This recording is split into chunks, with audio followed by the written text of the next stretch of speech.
तो फाइनली 10 साल बाद एक बहुत बड़ा रिटर्न हो सकता है जिसका फैंस शायद बहुत टाइम से इंतजार कर रहे थे, और इस रिटर्न का पूरा श्रेय कहीं ना कहीं सीएम पंक को दिया जा सकता है। तो हेलो गाइस, मैं Gagan and welcome to my YouTube channel wrestling slammer.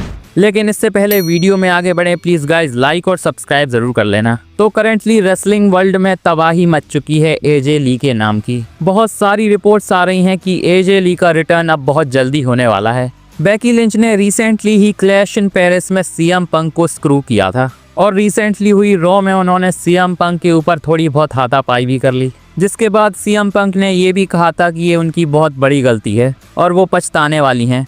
वैसे तो क्लैश इन पेरिस से ही रूमर चालू हो गए थे कि एजे ली का अब रिटर्न होने वाला है, लेकिन करंटली जो रिपोर्ट्स आ रही हैं उससे इस न्यूज़ पर कंफर्मेशन लग रही है। सबसे पहले फाइटफुल सेलेक्ट की रिपोर्ट की बात करें तो उनका कहना है कि एजे ली पक्का WWE में रिटर्न कर रही हैं, और हो सकता है उनका पहला मैच हमें रसल पलाजो में देखने को मिले। रिसेंटली अब जो स्मैकडाउन होने वाली है वो शिकागो से होगी।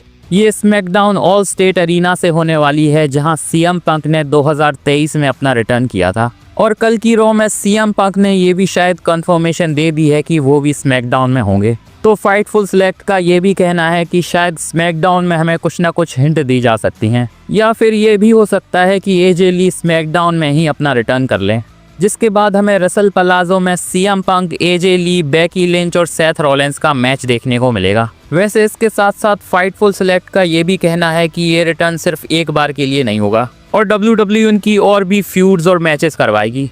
वैसे इसके साथ साथ रेसलिंग ऑब्जर्वर न्यूज़लेटर के डेव मेल्जर का कहना है कि WWE एजे ली के पास बहुत बार गई थी जब से उन्होंने WWE से अपना पत्ता काटा था, और सीएम पंक के रिटर्न के बाद तो उनके लिए बहुत सारे आइडियाज़ भी पिच करे गए थे। लेकिन करंटली जो बेकी लिंच और सेथ रॉलिंस के साथ सीएम पंक की फ्यूड चल रही है उसमें एजे ली को कुछ ज़्यादा ही इंटरेस्ट आ गया है, और इसी इंटरेस्ट की वजह से एजे ली WWE में वापस आ रही हैं। वैसे डेव मेल्जर की ये रिपोर्ट कितनी एक्यूरेट है ये तो नहीं कह सकते, क्योंकि डेव मेल्जर मौके का फ़ायदा उठाकर कुछ भी बोल देते हैं। लेकिन डेव मेल्जर के अलावा भी बहुत सारी रिपोर्ट्स एजे ली के रिटर्न के बारे में आ रही हैं, जो कि बहुत ज़्यादा एक्यूरेट सोर्स है। बहुत सारे सुपरस्टार्स के रिटर्न के पहले ऐसा ही कुछ गर्म माहौल हो जाता है, और करंटली वही फीलिंग एजे ली के बारे में भी आ रही है।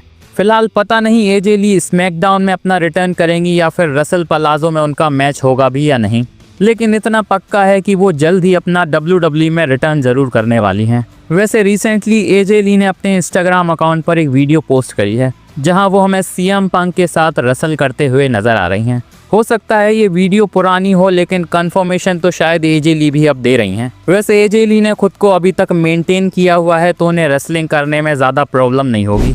वैसे रसल पलोजा की बात कर रहे हैं तो एक और मैच है जो कि हमें वहां देखने को मिल सकता है। रिसेंटली ही रॉ में जिमी ऊसो ने अपना रिटर्न किया था, जहां उन्होंने जे ऊसो की हेल्प करी थी ब्रॉन बेकर और ब्रॉनसन रीड से उन्हें बचाने के लिए। तो वैसे तो कह सकते हैं कि ये मैच बहुत ज़्यादा कंफर्म है कि कहीं ना कहीं तो होगा ही, लेकिन इसके होने के सबसे ज़्यादा चांसेस फिलहाल के लिए रसल पलोजा में ही लग रहे हैं।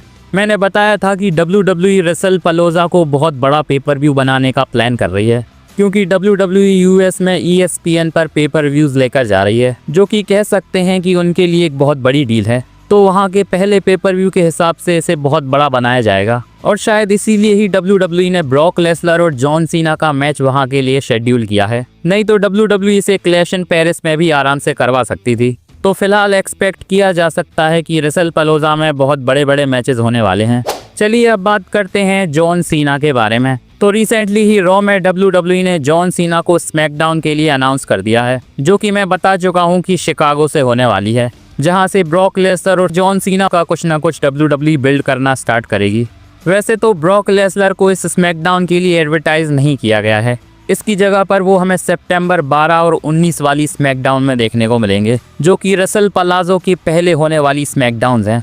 तो पॉसिबिलिटी है कि शायद जॉन सीना का प्रोमो हो सकता है। वैसे जॉन सीना की बात कर रहे हैं तो रिसेंटली जॉन सीना ने एक बहुत बड़े मैच को डिनाई कर दिया है। क्लैश इन पेरिस में हमने देखा था कि जॉन सीना ने एजे स्टाइल्स का मूव स्टाइल्स क्लैश यूज़ किया था, तो क्लैश इन पेरिस के बाद उनका इंटरव्यू लिया जाता है। वैसे तो WWE प्रेस कॉन्फ्रेंस करवाती थी पेपर व्यूज़ के बाद, लेकिन उसे फिलहाल के लिए बंद कर दिया गया है, और उसकी जगह पर WWE सुपरस्टार्स का इंटरव्यू लेती है।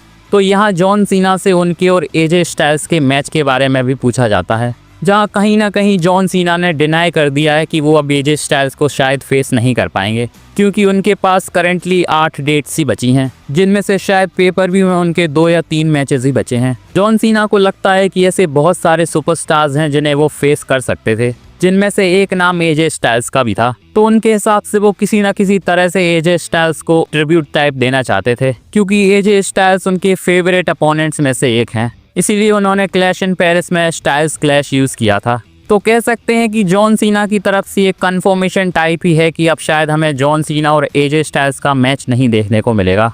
वैसे बहुत सारे फैंस इससे डिसअपॉइंटेड होने वाले हैं, क्योंकि उनका तो ये ड्रीम मैच था जो कि शायद अब कभी हो नहीं पाएगा। पर एक आध बार WWE इनका आमना सामना तो दिखा ही सकती है। वैसे कल की रॉ के बाद बहुत सारी वीडियोस आ रही हैं। रॉ में हमने देखा था कि ब्रॉन्सन रीड और ब्रॉन बेकर के हाथों से LA नाइट और जे उसो बुरी तरह से पिट गए थे। तो इसके बाद कुछ वीडियोस भी वायरल हो रही हैं, जिसमें हमें जिमी उसो, रेहा रिप्ली, LA नाइट और जे उसो ईट करते हुए नजर आ रहे हैं। इसी के साथ एक और वीडियो है जिसमें LA नाइट और रेहा रिप्ली डांस कर रहे हैं। तो शायद पिटने का कोई ज्यादा असर नहीं हुआ LA नाइट और जे उसो पर। वैसे एक छोटी सी अपडेट रोमन रेंस के बारे में भी है।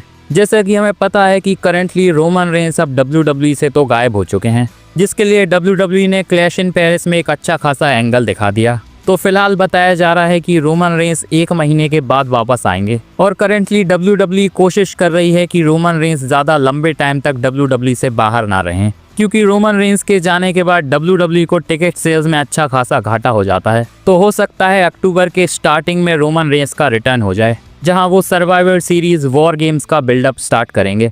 करंटली रोमन रेंस अपनी मूवी की शूट के लिए जा रहे हैं। वैसे जैसा कि हमें पता है कि इस मूवी में कोडी रोड्स भी हैं, तो उनकी रिसेंटली एक पिक्चर आई है। देखकर लग रहा है कि शायद कोडी रोड्स अपना पार्ट खत्म कर चुके हैं और अब जल्द ही WWE में उनका रिटर्न भी हो जाएगा।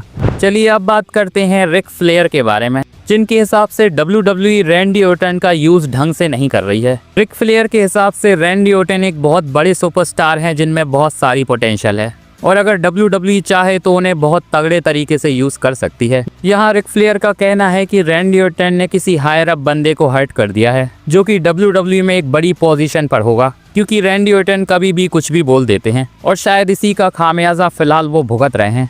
वैसे मुझे नहीं लगता कि रैंडी ऑर्टन के साथ WWE कुछ भी कभी भी गलत कर सकती है, क्योंकि WWE में फिलहाल वो बहुत ज़्यादा तगड़ी पोजीशन पर हैं। वैसे कह तो सकते हैं कि करंटली रैंडी ऑर्टन की बुकिंग उस लेवल पर नहीं हो रही है जैसी होनी चाहिए थी, लेकिन उसमें शायद रैंडी ऑर्टन का ही हाथ होगा। फिलहाल शायद रैंडी ऑर्टन भी लाइट शेड्यूल पर काम करना चाह रहे होंगे, और शायद इसीलिए ही वो बड़ी बड़ी स्टोरी लाइन में शामिल नहीं हो रहे हैं। पर अभी अभी उनकी फ्यूड हमने केविन ओवेंस के साथ देखी थी, जो कि बहुत ज़्यादा तगड़ी थी, और करंटली वो ड्रू मैकिंटायर के साथ फ्यूड करने वाले हैं। तो मुझे तो नहीं लगता कि WWE उन्हें इतना बुरा बुक कर रही है। बाकी रिक फ्लेयर की बात करें तो वो पहले भी उल जलूल बयान दे चुके हैं, जिसका कोई सर पैर नहीं होता, तो इसे भी उसमें शामिल किया जा सकता है। कमेंट में बताओ आपको क्या लगता है कि WWE रैंडी ऑर्टन का सही यूज़ कर रही है या नहीं। बाकी मेरी ये वीडियो अच्छी लगी हो तो प्लीज़ इसे लाइक कर देना और चैनल को भी सब्सक्राइब कर लेना, और बेल आइकन को भी प्रेस कर देना ताकि मेरी वीडियो की अपडेट आप तक पहुंचती रहे। मिलते हैं नेक्स्ट वीडियो में। धन्यवाद।